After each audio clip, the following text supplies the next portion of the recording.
오늘의 듣는 묵상은 이사야 40장 26절의 말씀입니다.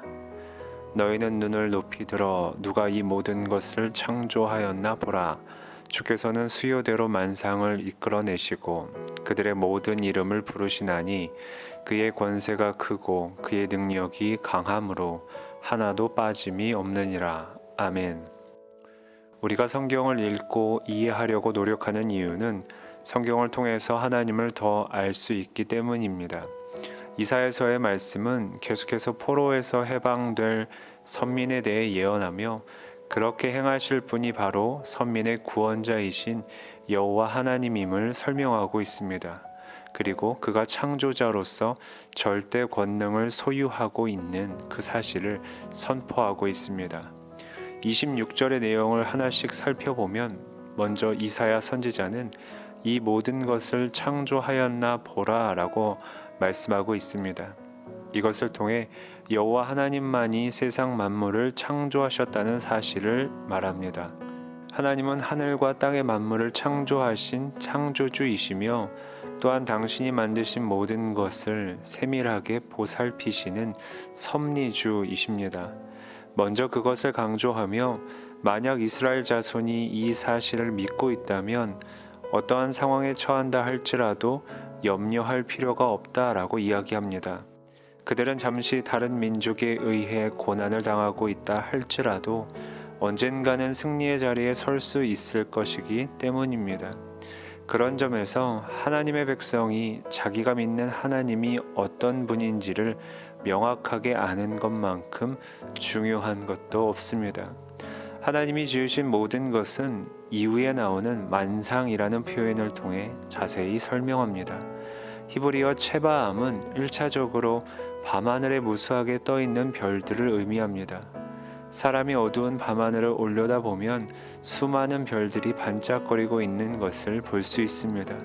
그 별들을 바라보면서 그것들이 과연 어떻게 거기에 존재하고 있는가 이것을 생각해 본다면 우리는 그 장엄하고 놀라운 광대한 우주와 천체들의 배후에 창조주 하나님이 계시다는 사실을 시인하게 될 것입니다. 창조주 하나님의 또 다른 특징은 수요대로 만상을 이끌어내심에 있습니다. 하나님의 역할은 창조주로서 그치지 않고 우주 공간의 무수한 각종 별들과 천체들의 수를 다 헤아리고 정확히 알고 계시며 그것들을 숫자에 따라 이끌어내시는 분이다 라고 설명합니다.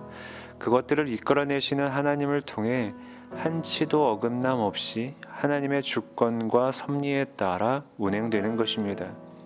그리고 마지막으로 하나님은 그들의 모든 이름을 부르십니다. 고대 근동에서 이름을 알고 그 이름을 부른다는 것은 그것의 본질, 그 존재 전체를 밝히 알며 그것에 대한 주권을 행사한다는 의미를 가지고 있습니다. 따라서 하나님이 하늘의 천체들을 각각 그 이름으로 부르신다는 것은 그것들에 대해 지배권을 가지고 계시다는 사실을 의미합니다. 즉 천체들은 전적으로 여호와 하나님께 속해 있는 것입니다. 그런데 흥미로운 사실은 고대 근동의 많은 사람들이 이 같은 천체들, 곧 1월 성신을 신처럼 떠받들고 있었다는 사실입니다. 사람들은 손으로 우상을 조각하고 금과 은, 동 같은 것을 부어 만들기도 하며 나무를 새겨 우상을 만들었지만 하나님은 그 모든 것의 소유권을 가지고 행사하시는 분이심을 이사야 선지자는 분명하게 전달하고 있는 것입니다. 그러니 이 모든 의미를 담아 마지막에 빠짐이 없다라고 말하는 겁니다. 히브리어 나다르는 모자르거나 부족한 것을 의미하는데 이는 하나님의 권세와 권력은 누수되는 측면이 조금 더 없는 것으로 그의 다스림에는 하나도 틀림이 없다는 사실을 말하는 겁니다.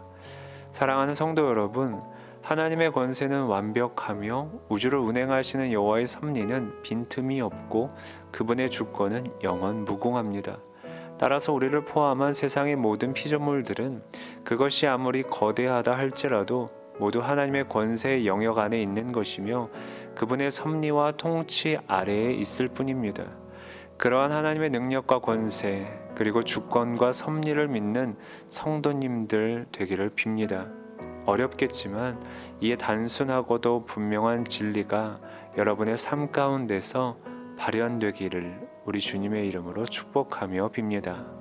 생각해 볼 질문입니다. 여러분의 삶은 하나님에게 통치권이 있음을 믿으십니까?